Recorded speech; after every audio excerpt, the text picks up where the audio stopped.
Hi Harpers, I'm Tiffany from Tiffany Schaefer Harp and Song, and today we're going to talk about playing your harp in traditional sessions. If you're one who has taken your harp to, say, a traditional Irish session before, and maybe you find that they play too fast, it's hard to keep up, you're not sure what to do with your harp, or you just want some more ideas, then these 5 tips are for you. First of all, if you're looking for a session to play with and you haven't found one yet, you can try checking out if you have a local Irish American club, if you have maybe search on Facebook for, there are sometimes groups for your area that have those kind of events going on. I know for me in my corner of Ohio, there is a Facebook page just for Northeast Ohio Celtic and just different events for that kind of music. Or if you have any Irish oriented pubs around you can try calling them. Or if you're like me and you can't find one that's super local, just start one yourself. If you are going to someone else's session though, a couple of things to keep in mind are knowing the rules of that session. It might be a good idea to ask if it's harp friendly. Some places might not have room for a harp.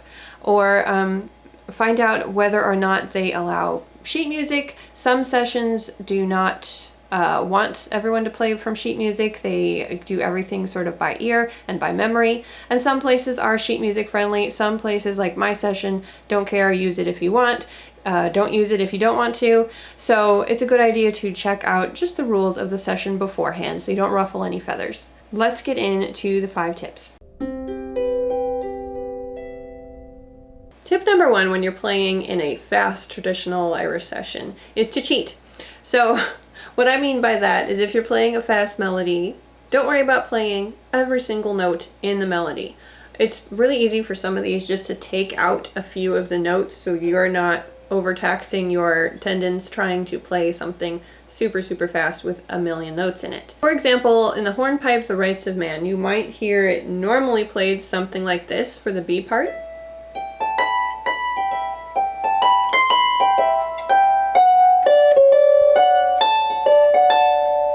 And there's even a lever change in there if you're playing the melody that way. What I tend to do is just leave a few of those notes out. Just go straight back down. And then instead of flipping this lever, I will do 2 Ds in place of it. And I don't even have to worry about that lever change.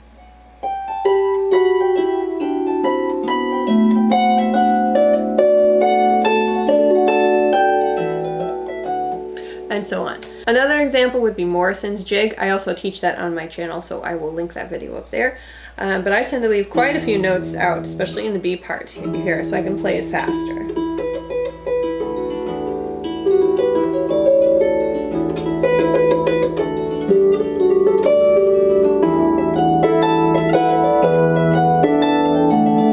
Now normally you would hear this played, especially on fiddles, something like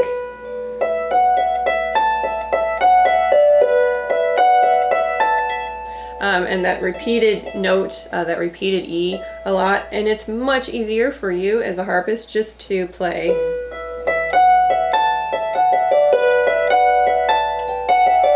as long as your timing is good. You don't have to do quite all those repeated notes, and it saves a lot of trouble for you.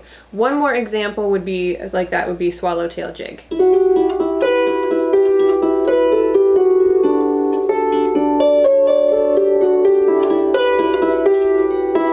So all of those repeated E's and D's can make it quite hard to play fast. So one thing you can do is just leave out those repeated notes.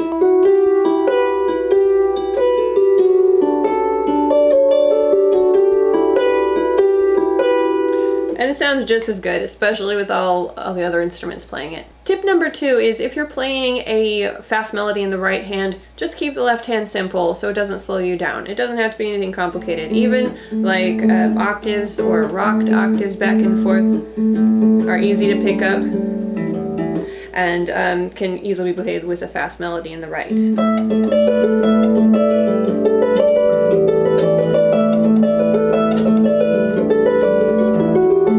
Or just by playing fifths in the left or fourths. You don't have to make it complicated at all. Tip number 3 is don't play the melody at all. Chances are, if you're in an Irish session, you probably have lots of other instruments playing the melody, so you don't necessarily need to, and you can kind of be almost a guitar and play backup chords. If there is a guitarist, though, you might want to sit near each other or compare notes so you aren't playing different chords at the same time. You want to play something that is easy for you to get your hands around quickly. So if you're really used to doing, you might want to get yourself used to doing, say 1-5-8 chords or fifths in the left hand. And so you can easily be able to jump to those on different chords without really thinking about it. I sometimes will tend to do that and then fill out the rest of the chord with the third, the fifth, and the eighth again on top. So for John Ryan's polka, for example, I'll just play the chords that are D, A, D, G, A, D. And then almost the same thing on the B part. D's, G, A, D's, G, A, D, G, A, G, A, D. So just an idea of separating, you can do octaves and then the rest of the chord separately.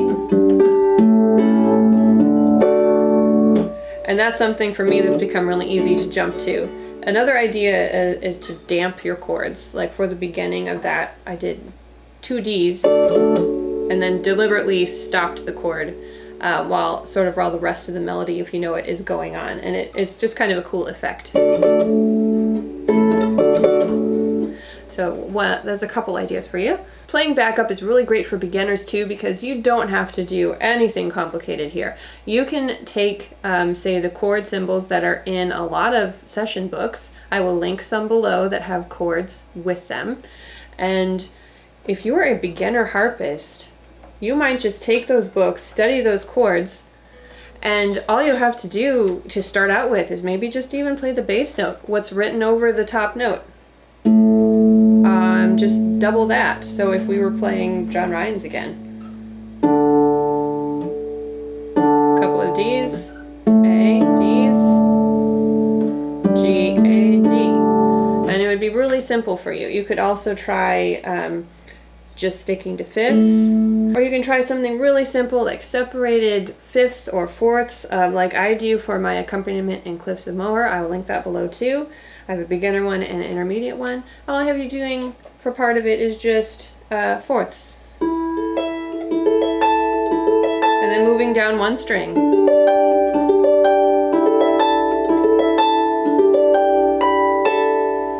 So you don't have to play anything crazy. And so this is also a great thing for beginners to do in a session.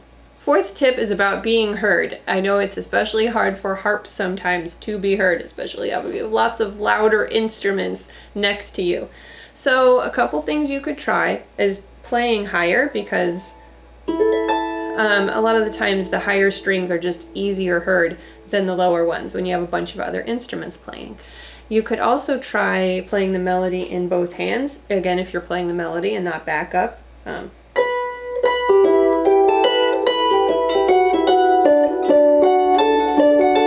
can help you be heard. If they don't mind, you might even try bringing an amp. If your harp is especially soft like mine, try bringing an amp, even just to aim it at yourself so you can hear yourself. It is pretty hard to play in a session when you can't hear yourself. It's better to save your fingers than to try to play really loud and end up hurting yourself. The last tip I have for you today is to start this process at home. So one thing you could do is to find the common tunes that your session tends to play. Go on YouTube. You can probably find them on YouTube, and then have a seat, work out the chords you're going to play, and practice with those videos. You can actually slow down a YouTube video if you need to, and it doesn't distort the sound too much. Just check for the settings, and you can adjust the playback speed. If you adjust it one level below what it is, the melody doesn't get too garbled, and you can actually slow it down and practice it that way. So just experiment, rewind, try it again, try some different chords, try some different patterns, and you can practice it and get it all neat at home and then take it with you. Check out the chords in the online books I have linked below. Just practice jumping from one chord to the other so that you're all nice and ready for when you get there. And again, don't worry about being too complicated or you won't have time in a fast tune. And again, don't be too complicated or you won't have time to play it in a fast tune. Also at home is a great idea is to practice with a metronome. We've probably all been guilty of it at one time or another, but it's no fun for anyone else if you are the one speeding up or slowing down a tune that's already been started. So practicing with the metronome can help you, first of all, know what you naturally tend to do, because sometimes we don't notice it ourselves. That's why we end up speeding up and not knowing it. So it can help you know whether you tend to speed up at the parts you know and slow down at the tough spots. And it can just help you train yourself to be steady. So thanks for coming along. Let me know in the comments which of these tips was most helpful for you, or if you have any tips of your own, we definitely want to hear them. Check out more harp advice videos over here, and make sure and leave this a thumbs up if you want to see a part 2. I'll see you next time. Bye!